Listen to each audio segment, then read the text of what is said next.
ยัดបើកភ្លើងឲ្យស្អាតដែរបងប្អូនអរគុណនេះគឺជាកម្មវិធីហែតុក្កតា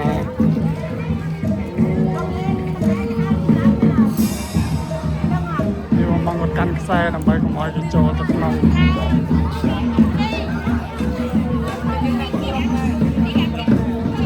ម៉ោង6កន្លះគេចាប់ផ្ដើមហើយនេះសត្វអីគេនេះបងប្អូនខាងក្រុមការងារ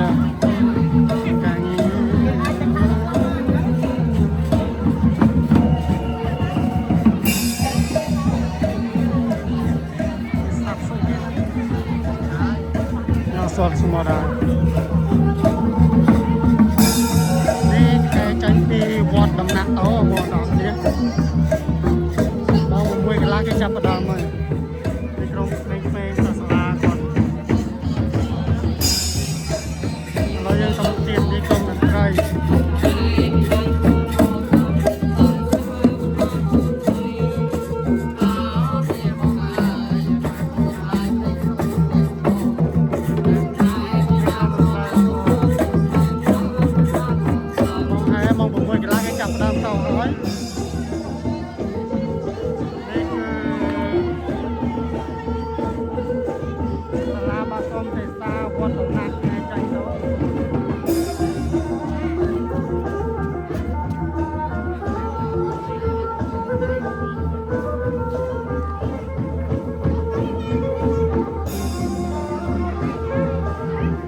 ក្រុមសមោច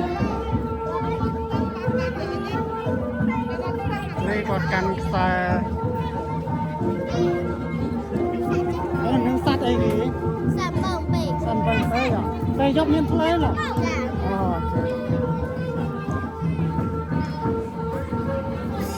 អូនេះសត្វបងពេកបងប្អូនអរគ្នាខ្ញុំសួរកុមារីមិនគាត់សត្វបងពេកបងប្អូន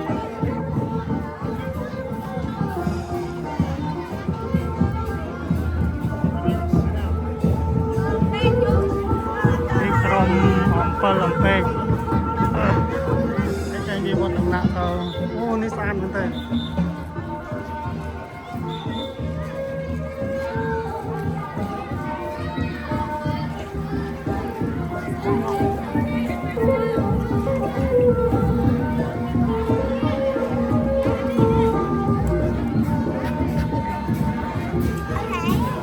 អូស្អាតមែនទេ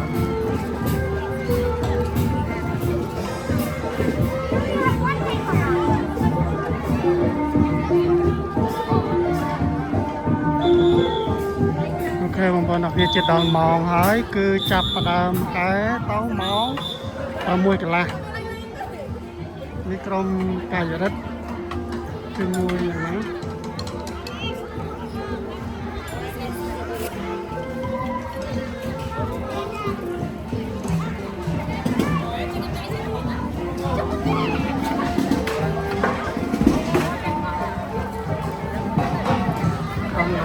ជួយស្រាកាយរដ្ឋជាតិកម្ពុជាកាត់ពី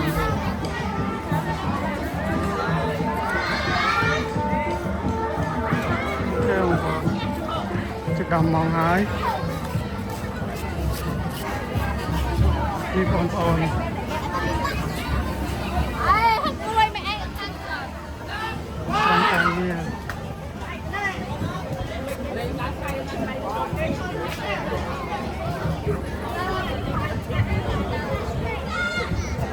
គង់ឲ្យបងប្អូនគាត់មកចូលរួមមើលដែរអូនេះសត្វដំរីបងប្អូននេះគឺសត្វដំរី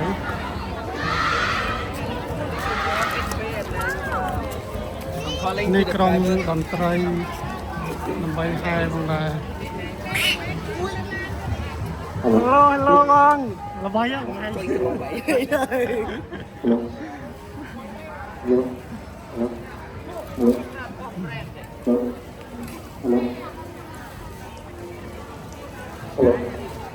នេះសត្វនេះខ្ញុំអត់ស្គាល់ទេព្រោះមកបងប្អូន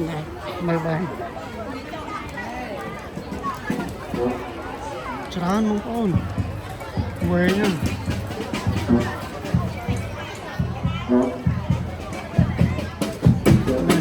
ក្រុងលេងចុះហើយម៉ោង 6 កន្លះគឺចាប់ផ្ដើមហើយចាញ់ពីវត្តដំណាក់ទៅរហូតនៅក្នុងទីក្រុងសៀមរាបតែម្ដង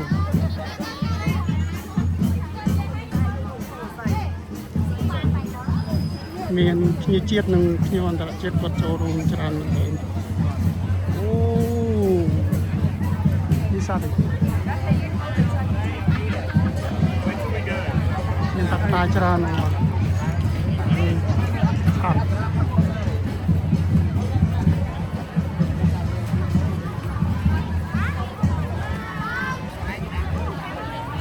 នេះគឺវត្តដំណាក់ហើយហើយវត្តដំណាក់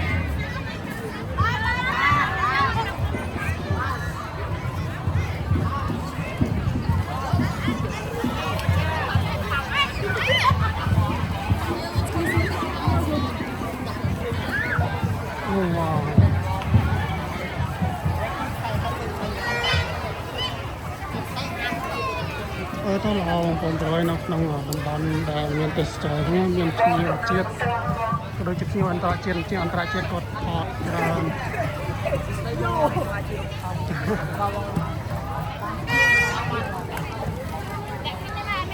អូខេ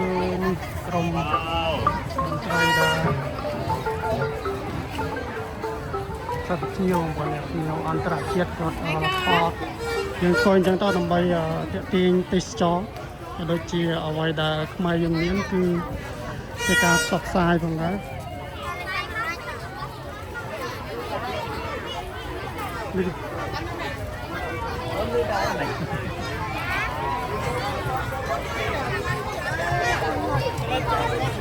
ភាពទាំងស្រុងវត្តដំណាក់នេះគឺវត្តដំណាក់ហើយพูดอะไรไหน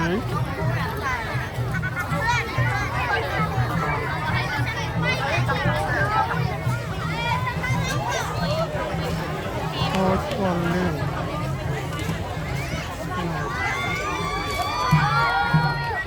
ให้นักร้องสำคัญงานรับจูนมวยปีใบ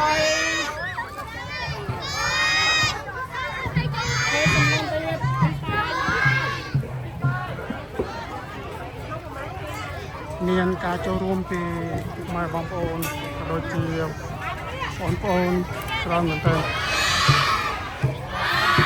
នេះគឺជាទស្សនវិជ្ជាទាំងស្រុងពូម៉ែបងប្អូនទាំងអស់គ្នាក្នុងការហែតុក្កតាយក្សដើម្បីជាការទាក់ទាញធ្វើយើងដើម្បីទេសចរហើយទេសចរក៏ដើម្បីយើងទាំងអស់គ្នាផងដែរអូខេហើយយើងនេះគឺជារូបមុនគេយើងចប់ត្រឹមប៉ុណ្នេះនេះគឺជារូបចុងក្រោយគេហើយបងប្អូននេះគឺមានការចូលរួមពីភ្ញៀវជាតិក៏ដូចជាភ្ញៀវអន្តរជាតិច្រើនមែនទែនគាត់មកទស្សនា